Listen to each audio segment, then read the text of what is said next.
Bienvenue sur les épisodes du collectif SoWow. SoWow, pour Spreading an Optimistic World of Work, est un think tank sur le futur du travail.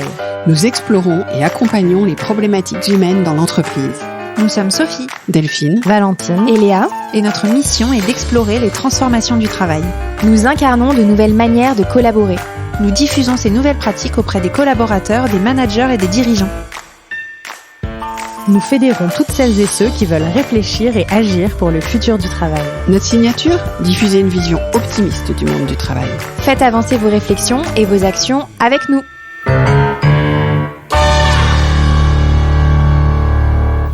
Bonjour à toutes et tous et bienvenue sur le premier épisode de l'année du collectif SoWow. Salut Valentine. Salut Léa. Salut Delphine. Bonjour Léa. Salut Sophie. Salut Léa. Je suis ravie qu'on soit à nouveau toutes les quatre autour de la table pour ouvrir cette nouvelle année. Donc, qui dit nouvelle année, dit nouveau format pour le collectif SoWow. Cette année, on a décidé de se structurer en tant que think tank. Et donc, notre but cette année, c'est de pouvoir choisir une seule et même problématique et de pouvoir y répondre tout au long de l'année et ainsi fédérer tout l'écosystème autour de la question du futur du travail. Et donc, cette problématique qu'on a choisie, c'est comment créer un nouvel équilibre dans la relation entre talent et entreprise. Ça nous semble une question fondamentale et on a décidé de ne pas l'adresser seul. Cette année, on a 4 partenaires avec nous, Yemanja, Bigger, Skill & You et Urban Sports Club.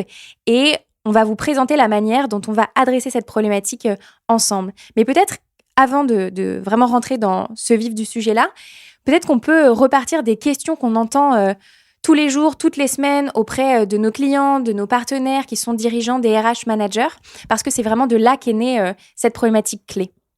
Effectivement Léa, une première question qu'on entend tout le temps, c'est comment je fidélise et engage mes collaborateurs ?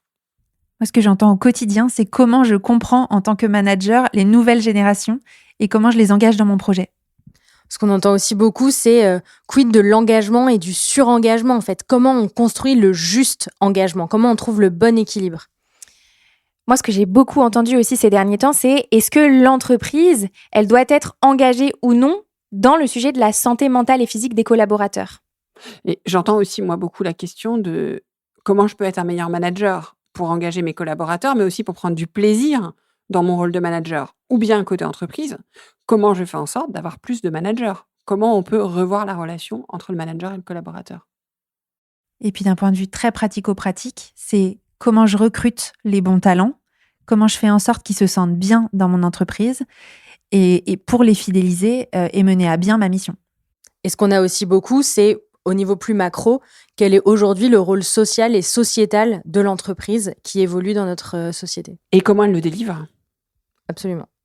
Et ce qui nous a marqué, en fait, dans l'analyse de toutes ces questions récurrentes, c'est que finalement, on parle de relations. Bon, alors une fois qu'on a posé ça, on s'est dit, mais en fait, c'est quoi une relation ? Et on a été, dans un premier temps, voir du côté du Larousse, qui nous dit que une relation, c'est l'ensemble des rapports et des liens existants entre personnes qui se rencontrent, se fréquentent et communiquent entre elles. On a été aussi voir du côté du Robert, qui nous éclaire d'une autre manière et qui nous dit qu'en fait, la relation, c'est un lien de dépendance ou d'influence réciproque entre personnes et que c'est le fait de se fréquenter. Et en fait, c'est ce tissu humain de l'entreprise qui est le socle de la cohésion et du bon fonctionnement.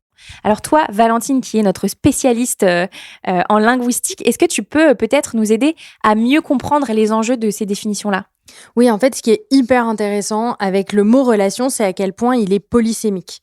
En fait, il y a évidemment cette notion de lien qui existe, qui est la première chose peut-être à laquelle on pense. Il y a cette dynamique d'interaction. Il y a, tu l'évoquais aussi plus philosophiquement, le rapport entre deux choses qu'on considère ensemble et respectivement l'une à l'autre. Et il y a aussi la connexion. Et il y a ce qui m'a fascinée en me plongeant dans l'étymologie du mot relation, qui vient du latin relatio, c'est l'action de relater, donc de faire un récit ou une narration de ce qu'on a vu et entendu. Donc, dans cette relation dans le monde du travail, on retrouve la notion de récit qu'on a envie de construire collectivement, qui m'est particulièrement chère et qui nous est chère aussi à nous toutes. Et puis, en fait, ce qui est intéressant aussi, c'est que nous 4, on a une posture, une casquette différente et en débattant, on se rend compte qu'on n'a pas forcément la même manière d'adresser cette notion de relation. Toi, Sophie, par exemple, qui a un œil plutôt RH sur le sujet, est-ce que tu peux nous dire ce que ça évoque pour toi, ces enjeux autour de la relation ? Ouais, pour moi, en tant que RH, et ça fait 10 ans que je fais ce métier, c'est vraiment au cœur de l'entreprise. J'entends beaucoup parler en ce moment de technologie, d'intelligence artificielle, et j'avoue que ça me fait un peu bondir, parce que pour moi, l'essence même de tous les projets, tous les fondements de l'entreprise, c'est la relation entre les gens. Et mon rôle de RH et d'observatrice finalement de la relation, elle me fait avoir encore plus cette conviction parce que je suis entre la direction et les talents.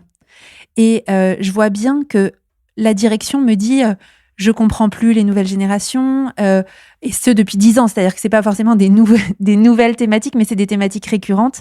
Comment j'engage les gens, comment je les fidélise, etc. Et à l'inverse, les talents me disent aussi depuis 10 ans, je me sens pas bien dans ma boîte, j'ai une perte de sens, je comprends pas mon manager, et donc du coup ça me désengage et donc je pars. Et moi, mon rôle fondamental, ce que je m'efforce à faire au quotidien, c'est de recréer ce pont et cette ligne de communication entre l'entreprise et les talents.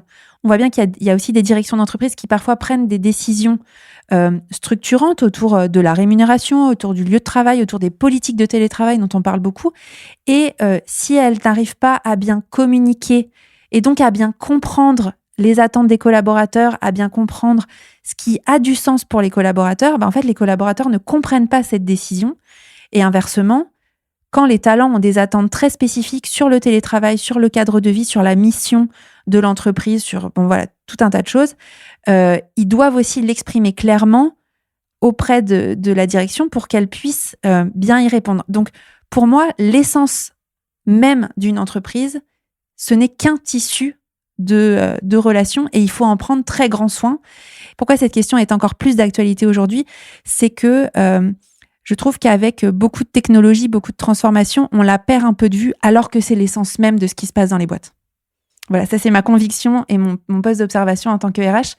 Mais peut-être Delphine, toi qui es aussi très en interface avec les directions, tu peux nous donner ton poste d'observation à toi. Alors, bien sûr, mais je voulais revenir sur un point que tu viens de dire, Sophie. Et en fait, c'est la relation qui nous fait faire collectif. Et on sait que c'est ça qui nous donne envie de venir au travail. Donc, ça reste fondamental.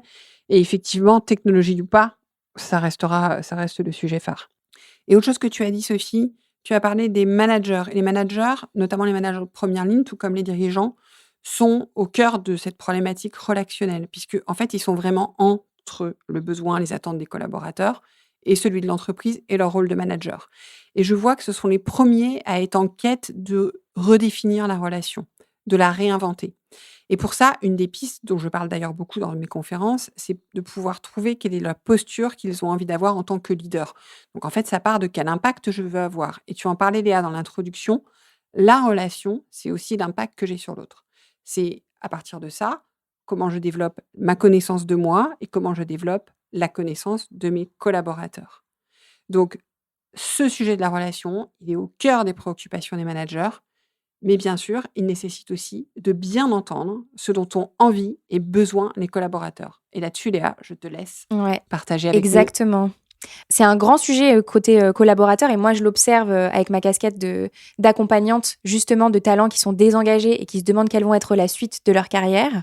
C'est vrai que ces dernières années, on a beaucoup entendu parler de grandes démissions, de quête de sens, de quiet quitting, etc. Tout ça, ce sont des termes qui viennent finalement questionner la relation des collaborateurs à l'entreprise. Et j'ai reçu sur le Tilt, il y a quelques mois, une docteure en psychologie qui s'appelle Marie-Hélène Pelletier et qui, à mon micro, alors que je ne lui avais rien demandé, m'a dit cette phrase. Elle dit « Nous savons que le burn-out n'est pas un phénomène personnel, ce n'est pas dans l'individu, c'est dans la relation entre l'individu et son milieu de travail. » Bon, alors, bien évidemment, chez moi, ça a fait un énorme tilt et je me suis dit qu'on était dans le bon sujet. Et puis moi, je l'observe aussi, je les vois, ces talents, ces collaborateurs qui sont en fin de cycle professionnel, qui sont épuisés mentalement, physiquement et qui, en fait, parfois ne savent plus pourquoi ils se lèvent tous les matins et rejoignent leur organisation. Et vraiment, cette quête de sens, elle est en ligne de crête des questionnements qui peuvent se poser. Et cette quête, finalement, de sens, en fait, c'est une quête de réinvention de la relation qu'ils ont avec l'entreprise. Et quand on creuse ça avec les talents qui sont désengagés, on se rend compte que en fait, ils questionnent les modèles contractuels qu'ils ont avec l'entreprise. Est-ce que je suis en CDI? Est-ce que je suis en freelance? Est-ce que je suis en portage salarial? Ils questionnent aussi l'énergie qu'ils ont envie de donner à l'entreprise. Si j'ai fait un burn-out dans une précédente organisation, bien évidemment que je ne vais pas y aller en mode tête brûlée et je vais me poser la question. On questionne aussi le temps de travail quand on se pose des questions sur le sens. Et en fait, tout ça, c'est toutes les composantes qui vont les lier à l'organisation. Et donc, elles vont être forcément questionnées dans leur engagement. Et donc, tout ça, du point de vue du collaborateur, c'est très, très important que les managers et les dirigeants puissent leur apporter une réponse. Après, qu'elle leur plaise ou non, ça, c'est un choix très personnel. Mais en tout cas, que l'organisation soit au clair sur ces notions-là et soit capable au moins d'en discuter. Là, c'est vrai que nous trois, on a quand même une casquette avec un persona assez défini. Mais toi, Valentine, qu'est-ce que tu observes dans cette macro-étude de la question de la relation ? Ce qui est hyper important, je pense, à garder en tête par rapport à cette relation au travail, c'est que les relations au travail sont des miroirs aussi de nos relations plus généralement dans la société. Et que ce qui se joue en entreprise, c'est ce que j'aime bien souvent dire, que l'entreprise est une forme de fiction à laquelle on croit, mais ce qui se passe à l'intérieur, ce sont la réalité des liens. Donc, en fait, qu'est-ce que ça veut dire ? On a parlé du rôle de l'entreprise qui change, donc les attentes par rapport au travail changent, le rapport au temps et à l'espace. Les critères de succès aujourd'hui aussi ont beaucoup changé, le rapport à la technologie, Sophie, évidemment, tu en parlais. On est dans une phase de chamboulement, dans un contexte aussi, qu'il faut le reconnaître, est de plus en plus anxiogène. Et c'est notre relation globale au monde qui change.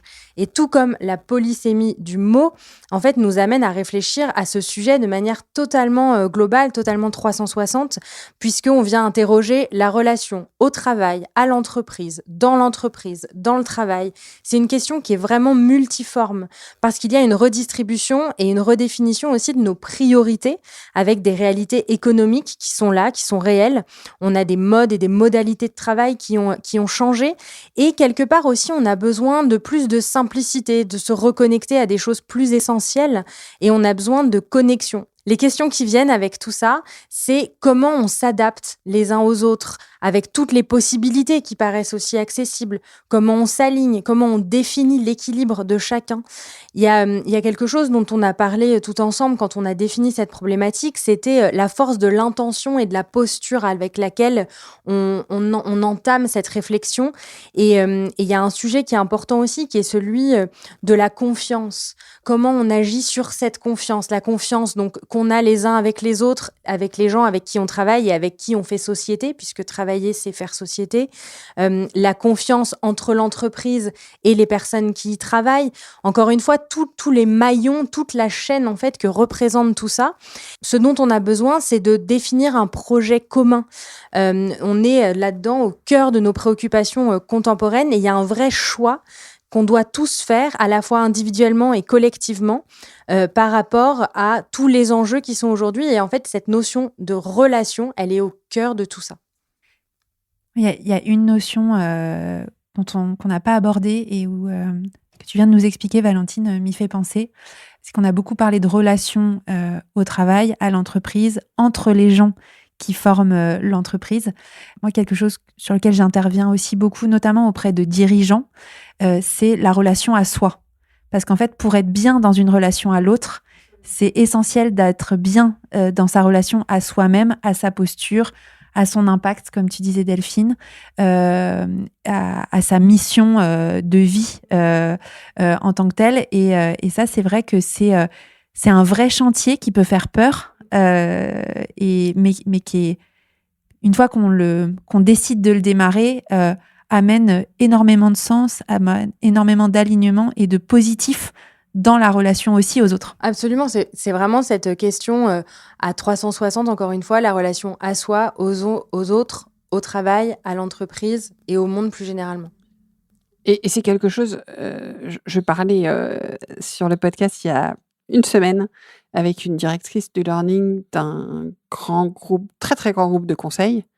Ils sont en plein sur ce sujet avec leurs collaborateurs. Donc ce qu'on évoque et pas du tout hors sol. Enfin, on est en contact permanent avec les entreprises et très honnêtement, voilà, c'est quelque chose qui est évoqué très concrètement par des entreprises d'audit et de conseil sur lesquelles vous n'auriez pas pensé il y a quelques années qu'elles se posent ces questions.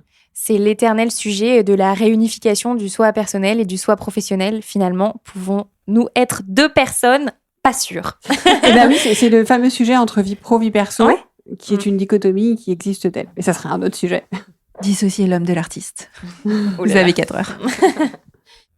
Donc, on voit bien à travers toutes nos réflexions, tous nos postes d'observation, tout ce qu'on vient de se dire, que cette question de la relation, elle est au cœur de la construction du futur du travail et qu'elle est super large, super diversifiée.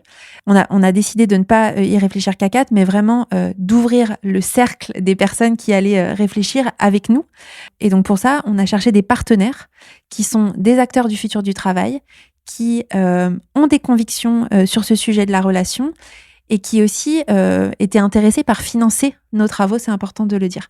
On s'est entouré de 4 partenaires qui sont acteurs du futur du travail, un acteur du recrutement et de la relation avec les talents, qui est Bigger, un acteur plutôt du learning et de la formation et du développement des compétences, qui est Skill & You, un acteur qui travaille sur la création d'environnements de travail adaptés au futur du travail, qui est Yemanja, et ensuite un acteur engagé sur la santé et le bien-être des collaborateurs, qui est Urban Sports Club.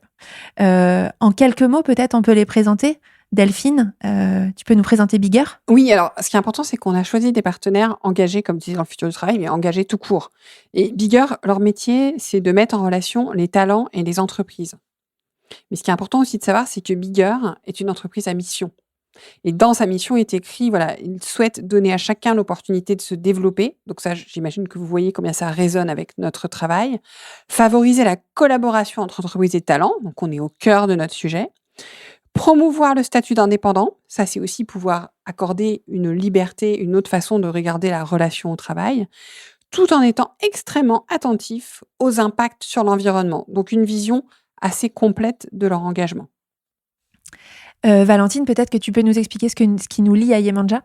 Alors déjà, Yemanja, c'est notre partenaire historique, puisque c'était les premiers qui nous ont fait confiance l'année dernière, et on les remercie de nouveau pour cela. Donc Yemanja, c'est un studio de conception et d'aménagement de bureaux personnalisés. Ce qui est particulièrement intéressant avec Yemanja, c'est qu'ils font partie du mouvement de réinvention du rapport au travail. Ça passe par leur modèle d'entreprise, déjà, qui est un modèle d'entreprise libérée, donc qui est basé sur la confiance. C'est aussi une entreprise qui a internalisé tous ses métiers, y compris techniques. Ils ont des engagements écologiques, ils ont une réflexion profonde sur ce qu'est le travail aujourd'hui et la manière dont ils ont envie d'y participer.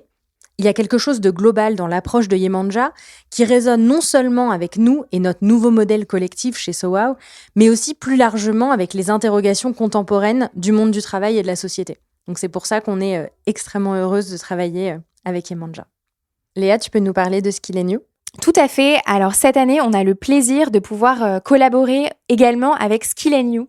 Skill & You, c'est un acteur historique de la formation. Ça fait plus de 25 ans qu'ils proposent des formations en ligne à destination des métiers qu'ils recrutent. Et c'est ça qui fait leur force, c'est qu'ils ont à la fois l'expérience et à la fois le regard tourné vers le futur. Ce qui nous a beaucoup plu chez Skill & You, c'est qu'en fait, ils croient énormément en l'apprentissage. Et on sait que au travers de ces formations diplômantes qui vont jusqu'à Bac+2 et au travers de l'apprentissage, ça permet de créer une relation à l'entreprise qui est forte, qui est co-construite dès le départ, dès l'entrée du talent dans l'organisation. Et pour cette raison, on est vraiment ravis de pouvoir discuter et co-construire notre réflexion sur la relation au travail avec Skill & You. Une autre brique super importante de la relation au travail, c'est bien sûr la santé mentale et physique et le bien-être des collaborateurs. Et donc notre dernier partenaire, c'est Urban Sports Club. Leur mission, c'est d'aider chacun et chacune à mener une vie saine et active. Ils proposent notamment des abonnements et des accès à des activités de sport et bien-être chez plus de 11 000 partenaires en France et en ligne. On a la chance de tester leur offre et ça nous ravit, voilà, ouais. Exactement. Et il y a une des valeurs, au-delà de leur offre, il y a une des valeurs et des convictions qu'on partage avec Urban Sport, c'est vraiment l'importance d'être bien dans son corps et dans son esprit pour être bien dans sa vie et donc dans sa vie au travail et dans ses interactions avec les autres. Voilà, et ça, c'est vraiment important. Et de remettre finalement la relation au corps, au cœur de la vie de chacun. Et on sait que quand on est très occupé, notamment manager, dirigeant, qu'on est à fond dans son travail, on peut avoir tendance à oublier cette dimension corporelle. Et à partir du moment où on l'oublie, c'est un peu le début de la fin. Donc, on est très content de les avoir aussi à nos côtés dans cette réflexion. Maintenant qu'on vous a présenté la problématique, qu'on vous a présenté nos super partenaires pour l'année, on vous propose de vous présenter le processus de travail que l'on a choisi pour adresser cette problématique clé. Valentine, est-ce que tu peux nous le présenter ? Oui, on a décidé de mener une grande étude parce que finalement, pour obtenir des éléments de réponse vraiment pertinents, quoi de mieux qu'une étude sur le terrain. Donc, même si on est toutes au contact des personnes qui fabriquent aussi le futur du travail, on va aller élargir tout ça. On va interviewer plus d'une 50aine de personnes qui ont des profils variés, donc des dirigeants, des DRH, des managers, des talents évidemment, des sociologues, philosophes, des experts. En fait, pour vraiment comprendre tout ce qui va se jouer avec donc une étude qualitative qu'on va mener pendant plusieurs mois. Après, évidemment, qui dit étude dit analyse des résultats. Et nous vous partagerons les résultats dans plusieurs épisodes. Des épisodes à 4 voix, comme vous avez l'habitude d'entendre, et aussi des épisodes avec des experts pour explorer un point en particulier, un enjeu en particulier, une manière de réfléchir à cette problématique.